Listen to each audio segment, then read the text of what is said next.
जय जगन्नाथ सांग आज आम बाहर कपिलास श्रावण मास फास्ट सोमवार रे देखो राति एवं केतेटा टाइम देखिए 4:30 आम स्टार्ट कलु गाँव रू देखिए कपिलास केते भिड़ होती है। कपिलास मुझे वीडियो देखेबी जे को पटे जीवा एई पटे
देखिपे आम कपिलासर पूरा तले बाबा चंद्रशेखर स्टार्टिंग गेट आम जो अच्छी से पहुँची गले देखिपे यू के भक्त मान भिड़ बहुत दूर दूर आसी भक्त मैंने सब देखिपे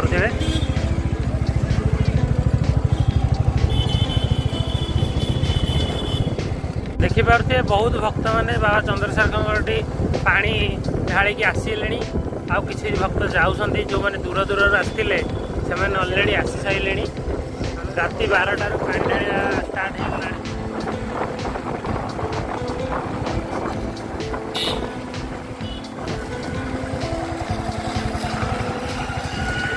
देखिपे भक्त मैंने आसुँच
लक्ष लक्ष भक्तों समुद्र बाबा चंद्रशेखर पाखे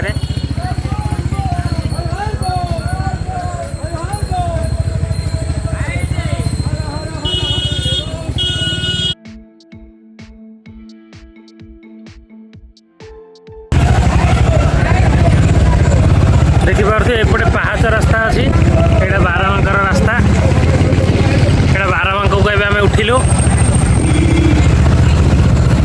से आसु ना जहाँ जल्दी आसलु बोली पुलिस ए पर्यटन छेकी ना आउ टिके समय हो गले जो स्टार्टिंग पॉइंट जो देखी से पुलिस छेकी दिखती आ गाड़ी उपरको छाड़ती धीरे धीरे भक्त मान भीड़ आहरी हो सकाल जो मैंने पानी भार धरिक आसी ना नॉर्मल भक्त मैंने जो मैंने आसती दर्शन से आउ टे समय पर भीड़ बहुत हो तो से गाड़ी भी उपरको उठा छाड़ती जदि जी आप चली चली जी बारबांकर गले जो गाड़ी से देखिले सब अच्छी से गाड़ी नहीं आप जाऊँ जल्दी बाहर भक्त मैंने थकी जाती चली चली आसिक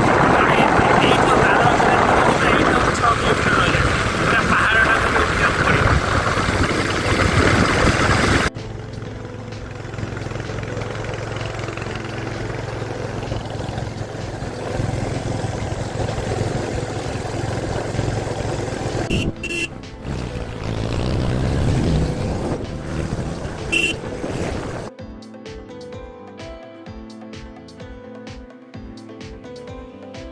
देखि पारे 5 नंबर बांक गला आहुरी 7टा बांक अच्छी आम एपर्यंत पहाड़र कपिलास पहाड़र आम अधा भी उठिने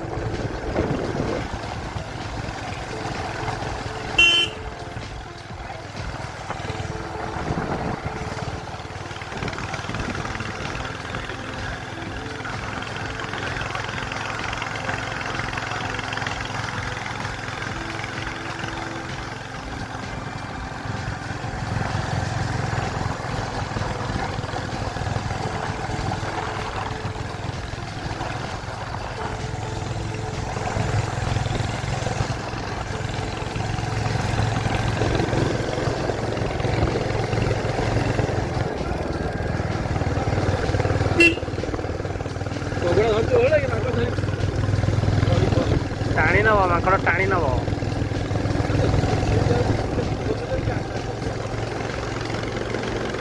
देखिए कपिलास पहाड़र व्यू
बाबा का मंदिर आसीगला आम ये गाड़ी रखिकी देख गाड़ी ये आम रखिकी मंदिर भीतर को जीवु यहीपटे देखिए लाइन एवं बहुत लगी यहीपटे लाइन रे तो जाई हेनी आम आउ गोटे बाटर जीवु सेपटे पछपटे बुलिकी यहीपटे लाइन लगेले तो बहुत टाइम लगे 11टा 12टा होती बाट पर्यटन लाइन लगी तो आम सेपटे पछपट रास्तार बुलिकी जीवु जो मैंने पानी धरिकी आसछन्ती बाबा को अभिषेक करने तो से एपटे लाइन रे अच्छा सीरियली नंबर जो पड़ो से जीवे।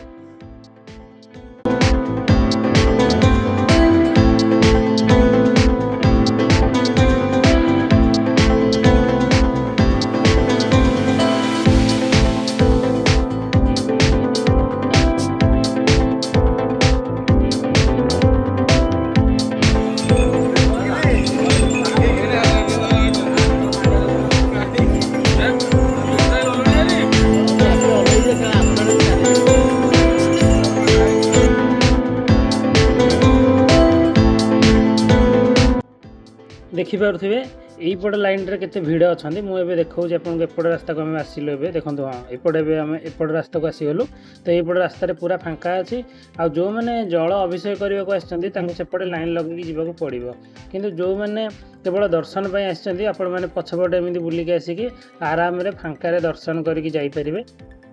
यहीपट रास्तार भी किसी जन जाऊँगी किंतु सेपटे पुलिस बैरिकेड लगे देछि जो क्या छाड़ूनी एपटे जो मैंने पानी अभिषेक करने को आसछन्ती चिन्नू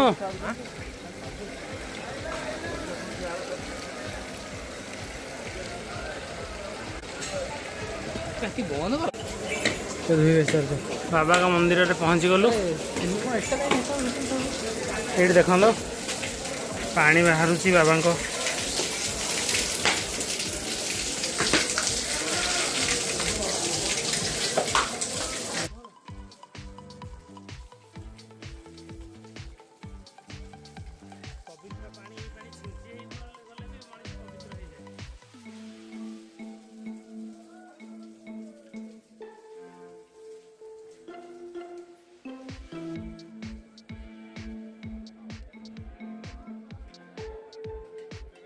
ଦେଖିପାରୁଥିବେ ବାବାଙ୍କ ମନ୍ଦିରରେ ଭକ୍ତଙ୍କର ପୁରା ଏବେ ଭିଡ଼ ବହୁତ ହୋଇଛି ହେଲା। ଯେହେତୁ ଏବେ ସକାଳ ଟାଇମ୍ଟା ହେଇଛି, ବହୁତ ହଜାର ହଜାର ସଂଖ୍ୟାରେ ଭକ୍ତମାନେ ଆସିକି ଅଛନ୍ତି। ଆମେ ବି ଯିବୁ ସେପଟେ ଲାଇନ୍ ଲଗେଇକି ଦର୍ଶନ ପାଇଁ। ଦର୍ଶନ ଭିତରକୁ ତ ମୋବାଇଲ ଆଲାଉ ନାହିଁ ମନ୍ଦିର ଭିତରକୁ। ଏପଟେ ଦେଖୁଥିବେ ଏପଟେ ଲାଇନ୍ ଲଗେଇଛନ୍ତି, ଆଉ ଆରପଟ ବାଟଟାରେ ଆମର ଦର୍ଶନ ପାଇଁ ହେଉଛି। ତ ଏବେ ଆମେ ବାହାରି ଯିବୁ ଦର୍ଶନ ପାଇଁ। ଏପଟେ ସବୁ ପାଣି ଢାଳୁଛନ୍ତି, ଯେଉଁମାନେ ଭକ୍ତମାନେ ଆସିଛନ୍ତି ବହୁତ ଦୂରରୁ ପାଣି ଢାଳିବା ପାଇଁ, ଏଇଠି ପାଣି ଢାଳିକି ସେପଟେ ଦର୍ଶନ ପାଇଁ ଯାଉଛନ୍ତି। ଏଥର ଭଲ ବ୍ୟବସ୍ଥା ହେଇଛି, ଗୋଟେ ସାଇଡ଼୍ରେ ପାଣି ଢାଳୁଛନ୍ତି, ଆଉ ଗୋଟେ ସାଇଡ଼୍ରେ ଦର୍ଶନ ପାଇଁ ଯାଉଛନ୍ତି। ସେଥିପାଇଁ ଆରପଟ ଲାଇନ୍ଟାରେ ଦର୍ଶନ ପାଇଁ ଯାଉଛନ୍ତି। ସେଥିପାଇଁ ଦର୍ଶନ ବହୁତ ଇଜିଲି ହେଇଯାଉଛି। ଭିଡ଼ ଲାଇନ୍ ବେଶୀ ସମୟ ଲଗାଇବାକୁ ପଡ଼ୁନି। ପାଣି ଢାଳିବା ଅଲଗା ରୁଟ୍ ହେଇଯାଇଛି, ଦର୍ଶନ ପାଇଁ ଅଲଗା ହେଇଯାଇଛି। ମନ୍ଦିର ଭିତରକୁ ତ ଏବେ ନେଇ ହେବନି। ଆମେ ଦର୍ଶନ ପରେ ମୁଁ ପୁଣି ଦେଖେଇବି କେମିତି କ'ଣ କେତେ ଲୋକ ଅଛନ୍ତି କ'ଣ ନାହିଁ। ଏବେ ଦର୍ଶନ ପାଇଁ ଆମେ ଯିବୁ। ଦେଖନ୍ତୁ ଏ ଭିଡ଼ିଓରେ ଦେଖନ୍ତୁ କେତେ ଲୋକ ଅଛନ୍ତି। ମୁଁ ଭିୟୁଟା ଆଉ ଥରେ ଦେଖାଉଛି।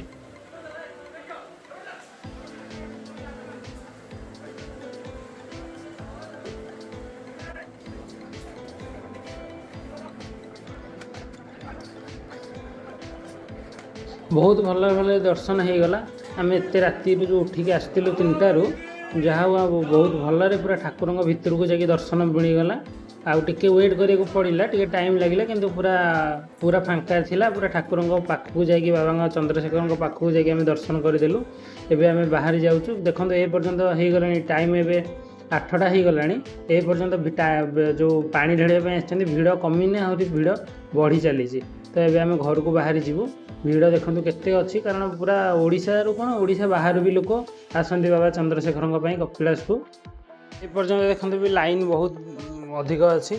ଭକ୍ତ ଆହୁରି ଏବେ ଆସୁଛନ୍ତି। ଯେତେ ଦିନ ହେଇ ଚାଲିବ ଆହୁରି ଭକ୍ତ ବଢ଼ି ଚାଲିବେ ବାବାଙ୍କ ପାଖରେ। ଯେହେତୁ ଆଜି ଫାଷ୍ଟ ସୋମବାର ଶ୍ରାବଣ ମାସର, ତ ଯାହାହେଲେ ବି ଭିଡ଼ ରହିବ। ଦେଖିପାରୁଥିବେ ଏବେ ଲାଇନ୍ ପୁରା ଲାଗିଛି, ଲମ୍ବି ଚାଲିଛି ଲାଇନ୍।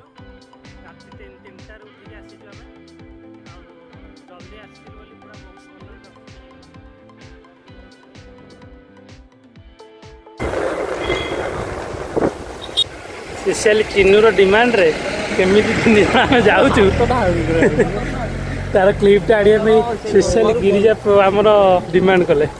ଆମେ ପୁଣି ଆଜି ରାଇଡିଂରେ ଯାଇଛନ୍ତି। ଆମର ମେନ୍ ରାଇଡିଂ ସେ ପ୍ରବଳ କରୁଛି ଆମର।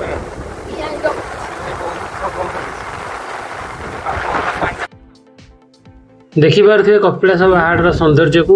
ଯେଉଁମାନେ ପ୍ଲାନ୍ କରିଛନ୍ତି ଆସିପାରୁନାହାନ୍ତି, ତାହେଲେ ଡେରି କରନ୍ତୁନି, ଜଲ୍ଦି ଆସନ୍ତୁ, କପିଳାସ ବୁଲିକି ଯାଆନ୍ତୁ। ବହୁତ ହି ସୁନ୍ଦର ପ୍ଲେସ୍। ଆଉ ଆସିକି ବାବା ଚନ୍ଦ୍ରଶେଖରଙ୍କ ଆଶୀର୍ବାଦ ନିଅନ୍ତୁ। ଯେଉଁ କାମ ଆପଣଙ୍କର ହେଇପାରୁନଥିବ ଦେଖିବ ହେଇଯିବେ। ଆଉ ଆଜି ପାଇଁ ତ ଆମର ଏତିକି। ଆମେ ଆଜି ଆମର ଦର୍ଶନ ବି ଭଲରେ ହେଇଗଲା। ଆମେ ଏବେ ଘରକୁ ଫେରି ଯାଉଛୁ। ଆଉ ପୁଣି ଦେଖାଯିବ ଆଉ ଗୋଟେ ଭଲ ନ୍ୟୁ ପ୍ଲେସ୍ରେ ନ୍ୟୁ ଏନଭାରମେଣ୍ଟ ସହିତ। ସେଥି ପର୍ଯ୍ୟନ୍ତ ଆମର କୁମାର ସୁଚିତ୍ର ବ୍ଲଗ ସହିତ କନେକ୍ଟ ହେଇକି ଥାନ୍ତୁ। ଜୟ ଜଗନ୍ନାଥ।